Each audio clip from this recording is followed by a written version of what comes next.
Welcome to this custom deep dive. Today our mission is to unpack a really profound piece by ORRIE Karim called Until What Once Filled the Room Became Silence. Yeah, it is basically a roadmap for transitioning from a life of mental and emotional clutter to a state of, well, absolute intentional stillness. Right, okay, let's unpack this. Usually we dive into external data to keep you well informed, but today we are exploring the architecture of your own mind. Exactly, because, when we think of a cluttered room, we usually picture physical junk. Right, like stacks of mail or overflowing trash. Yeah, but Korean is asking us to look at the invisible clutter. And to truly appreciate this concept of stillness, we first must understand what she calls the dissolution of noise. The dissolution of noise, okay. Right. She describes our internal rooms as being overcrowded by emotional debt.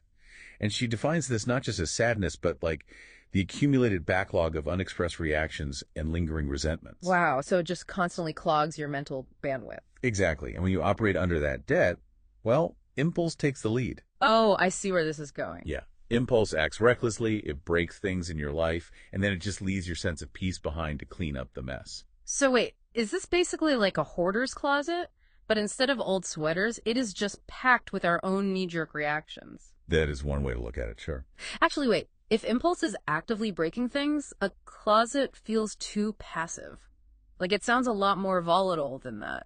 It is, yeah. I mean, think of it less as a messy storage space and more like a surging electrical current that lacks a governor. A governor, right. Yeah, Kareem points out that a room only stays chaotic when it lacks that regulating mechanism. True silence isn't just closing your mouth or hiding away. Right. It is not just being quiet. Exactly. It is the active presence of self-mastery. It is like installing a circuit breaker in your mind. Okay, here is where it gets really interesting for me.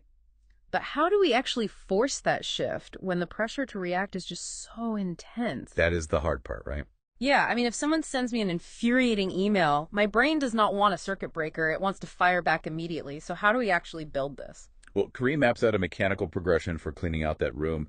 It goes the stimulus, the discipline, and finally the silence. Okay, so the stimulus is the trigger, right? Like that stressful email. Right. And then the discipline is the tool used to thin out the chaotic thoughts. See, I struggle with this step. Saying apply discipline is not really a mechanism. What does that actually look like in real time? So the mechanism of the discipline is highly physical. It relies entirely on Kareem's concept of the intentional pause. The intentional pause. Yes, you are actively wedging time between the stimulus and your response. Oh, wow. And Kareem notes that doing this requires short-circuiting the nervous system.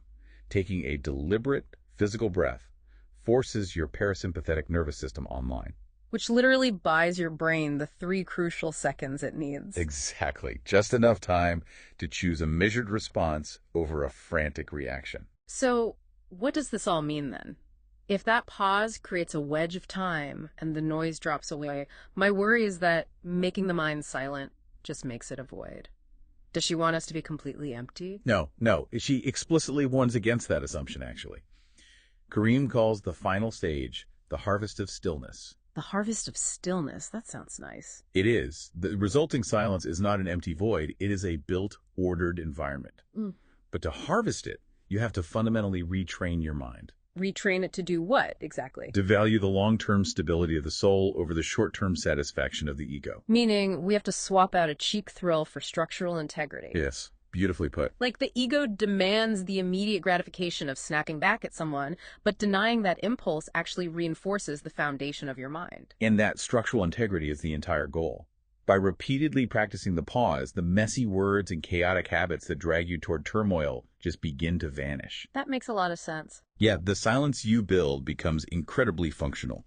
It is what she terms both a shield and a sanctuary for you against future chaos. So it is like turning an overflowing junk drawer of a mind into a protective fortress. Exactly. That completely reframes silence from a passive absence into an active architecture. It really does. Yeah. But it is an architecture you have to construct yourself. Yeah. One intentional breath at a time. Wow. Which leaves you, the listener, with something to mull over as you go about the rest of your day.